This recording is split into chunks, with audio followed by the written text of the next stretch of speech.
Shalom, haleluya. Kita bersyukur kepada Tuhan. Hari ini kita bertemu kembali dalam pembelajaran pendidikan agama Kristen. Dan hari ini kita masih berbicara tentang ras, etnis, dan gender. Bahan Alkitabnya dapat kita lihat dalam Kejadian pasal yang pertama sampai yang kedua, Lukas pasal yang ke-10 ayat 25 sampai 36, dan Roma pasal yang 10 ayat 12 dan Keluaran 22 ayat yang ke-23. Perhatikan keempat gambar berikut. Ini adalah gambar 4 orang yang merupakan tokoh dunia. Yang pertama adalah Nelson Mandela, Presiden pertama Republik Afrika Selatan setelah rejim apartheid ditumbangkan. Yang kedua adalah Ernesto Cardenal, seorang pastor Katolik dan penyair di Nicaragua yang pernah menjabat sebagai Menteri Pendidikan di masa pemerintahan Presiden Daniel Ortega. Dan yang ketiga merupakan Chiune Sugihara, seorang diplomat Jepang pada masa Perang Dunia yang menyelamatkan sekurang-kurangnya 10.000 orang Yahudi dari pengejaran Nazi di Lituania. Dan yang keempat adalah Hillary Rodham Clinton, mantan Menteri Luar Negeri Amerika Serikat. Sebelum menjadi Menteri Luar Negeri Amerika Serikat, beliau adalah seorang senator, pengacara, dan istri dari Presiden ke-42 Amerika, yakni Bill Clinton. Jika kita perhatikan dan kita bandingkan, keempat tokoh tersebut memiliki persamaan dan perbedaan khusus dalam ciri-ciri mereka. Kenapa? Karena mereka bukanlah dari suku yang sama, bangsa yang sama, tapi dari suku, dari ras, bahkan agama yang berbeda, namun kehidupannya mampu memberikan dampak yang luar biasa. Hal ini menunjukkan ternyata setiap orang sama di hadapan Tuhan yang akan berkarya, yang akan berbuat bagi kemuliaan nama Tuhan dan menjadi berkat bagi banyak orang. Kita bisa melihat ternyata manusia itu terdiri dari warna kulit yang berbeda yang kita sebutkan dengan ras. Berikut kamu bisa baca definisinya untuk boleh kita perhatikan apa itu yang dimaksud dengan ras. Ternyata bukan hanya ras juga, namun kita juga melihat manusia itu terdiri dari etnis-etnis yang berbeda. Etnis kalau kita lihat merupakan pengelompokan manusia yang mendiami daerah-daerah tertentu. Dan ternyata tidak hanya ras, etnis, manusia juga terdiri dari gender yang berbeda, di mana fungsi dan peranan sosial dikonstruksikan terhadap masyarakat laki-laki dan perempuan.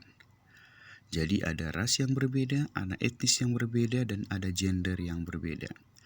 Jika kita melihat, ternyata Alkitab kita dalam Perjanjian Lama juga berbicara tentang ras dan etnis, di mana dikatakan dalam Perjanjian Lama memberi ruang kepada kepelbagaian atau keberagaman.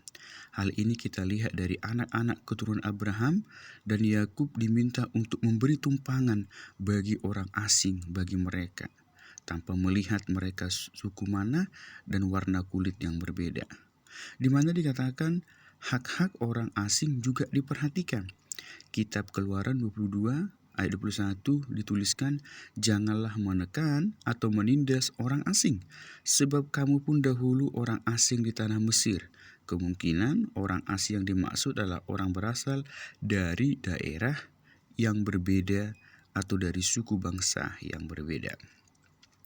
Kita juga melihat di dalam Perjanjian Baru tentang ras dan etnis, di mana di dalam Perjanjian Baru ada sikap dua orang tokoh sentral, yaitu Tuhan Yesus Kristus dan Rasul Paulus, yang jelas mengisyaratkan solidaritas dan tidak membeda-bedakan ras dan etnis, di mana para pengikut Rasul Paulus terdiri dari orang Yahudi, Helenis, orang Yunani, bahkan orang-orang dari Asia Kecil. Yesus juga menceritakan dalam Lukas 10 ayat 25-37 tentang perumpamaan yang menarik dari orang Samaria yang baik hati, di mana kita tahu pada zaman itu orang Samaria dengan orang Ibrani atau Israel itu tidak terlalu dekat, bahkan berseberangan. Sejajar dengan itu, Rasul Paulus juga mengatakan tidak ada orang Yunani dan tidak ada orang Yahudi, semuanya sama dan dikasihi oleh Tuhan. Dalam Roma pasal 10 ayat yang ke-12. Tuhan Allah itu Esa dan menciptakan manusia dalam kepelbagaian ataupun dalam keberagaman. Kemudian kita akan melihat apa kata Alkitab tentang kesetaraan gender antara pria dan wanita. Di dalam Perjanjian Baru, Tuhan Yesus menunjukkan bahwasanya kaum Hawa atau kaum wanita seringkali dinomorduakan di kalangan orang-orang Israel. Namun, kalau kita melihat, Yesus pernah menerima seorang perempuan yang meminyaki kakinya. Hal itu merupakan sesuatu yang tabu. Namun, menunjukkan betapa Tuhan Yesus mengasihi baik wanita maupun perempuan dan memiliki kesempatan yang sama untuk berkarya di dalam Tuhan. Yesus juga berteman dengan Marta dan Maria. Dan Yesus juga menunjukkan pengampunan yang luar biasa bagi perempuan yang berzina. Padahal menurut hukum Yahudi, perempuan yang berzina harus dihukum dan dilempari dengan batu sampai meninggal. Namun Yesus menunjukkan kasih-Nya karena Dia mengasihi semua orang, termasuk wanita dan pria. Dalam kitab Perjanjian Lama tampil beberapa perempuan yang memimpin dan menjadi orang-orang penting yang menyelamatkan bangsa Israel. Contohnya ada Deborah, Miriam, Ratu Esther, dan contoh-contoh yang lain. Hal ini menunjukkan baik Perjanjian Lama dan Perjanjian Baru menekankan bahwasanya wanita atau perempuan setara dengan pria atau laki-laki dalam melakukan rencana Tuhan yang luar biasa dalam kehidupannya masing-masing dan juga di dunia ini. Dapat disimpulkan bahwa Alkitab tidak merendahkan kaum perempuan. Bahkan ada cerita penciptaan dapat dilihat betapa pentingnya kaum perempuan, begitu pula kaum laki-laki. Jadi, hak laki-laki dan perempuan merupakan hak ajasi yang diberikan Allah sejak manusia diciptakan. Jadi harus kita syukuri. Ini dalam hal kesetaraan gender. Dengan demikian, paham kesetaraan gender telah ada sejak manusia diciptakan. Wow, berarti sudah lama sekali. Manusia laki-laki dan perempuan hanya memiliki perbedaan dari segi seks, yaitu berjenis kelamin laki-laki dan yang lainnya berjenis kelamin perempuan. Sedangkan martabat, harga diri, hak-hak sebagai manusia adalah sama. Hari ini kita akan melihat apa sikap remaja Kristen terhadap ras dan etnis. Kalau kita melihat bahwasanya dalam kehidupan sosial bermasyarakat, diskriminasi ras, etnis, dan gender adalah sikap yang melanggar hak ajasi manusia. Begitu banyak masalah-masalah oleh karena keterbatasan pengetahuan atau ketidaktahuan tentang indahnya ras dan etnis yang berbeda. Secara alami ada manusia yang memang berbeda satu dengan yang lainnya dari jenis kelamin, ras maupun etnis. Namun, hari ini kita harus menyadari perbedaan itu tidak dapat dijadikan alasan pelecehan ataupun perendahan terhadap sesama manusia. Harus saling menghormati, harus saling menghargai. Dari segi iman Kristen, Alkitab tidak pernah mengajarkan sikap diskriminasi terhadap manusia yang berbeda ras, etnis, atau suku bangsa maupun jenis kelamin. Semua manusia memiliki harkat dan martabat yang sama sebagai makhluk ciptaan Allah.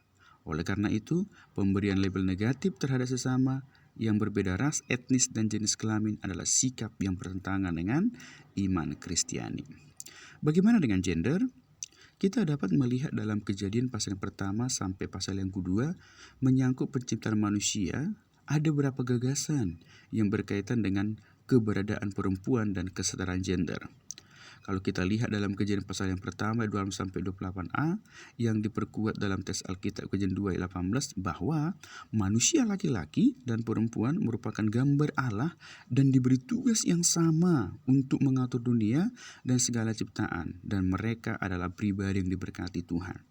Kejadian 2:18 ternyata manusia, khususnya laki-laki, tidak dapat hidup seorang diri saja, karena itu perempuan diciptakan untuk menjadi penolong yang sepadan dengan laki-laki. Hal ini dapat kita simpulkan dalam beberapa hal. Ternyata laki-laki dan perempuan memiliki derajat dan martabat yang sama di hadapan Tuhan. Itu sebabnya mereka adalah wakil Tuhan karena mereka memiliki citra Allah, imago-nya Tuhan. Harus disadari laki-laki dan perempuan diberi hak dan kewajiban serta kepercayaan yang sama untuk menyelenggarakan kehidupan serta mengatur dunia dan semua ciptaan lainnya. Baik laki-laki maupun perempuan diberi berkat yang sama oleh Tuhan, dan perempuan merupakan penolong bagi laki-laki. Sebaliknya laki-laki merupakan penolong bagi perempuan. Bukan sekedar penolong saja, tapi penolong yang sepadan. Hal ini menunjukkan harus bekerja sama untuk mengerjakan maksud dan rencana Tuhan yang luar biasa di dalam kehidupan masing-masing umat manusia, baik laki-laki maupun perempuan. Oleh sebab itu, hari ini remaja Kristen, mari sadari, ras, etnis, dan gender tidak menjadi alasan untuk boleh kita membuat perbedaan satu dengan yang lain, dan hal ini merupakan hal yang indah dan kita harus saling menghargai walaupun mereka berbeda warna kulit dengan kita, berbeda suku dengan kita, dan juga berbeda gender dengan kita. Di dalam Tuhan kita sama-sama pribadi yang dikasihi oleh Tuhan, sama-sama pribadi yang diberkati oleh Tuhan, dan sama-sama pribadi yang memiliki rencana Tuhan yang luar biasa di dalam kehidupan kita masing-masing. Salam keberagaman, salam hargai, salam cinta kasih dalam nama Tuhan Yesus Kristus. Tuhan Yesus memberkati. Shalom.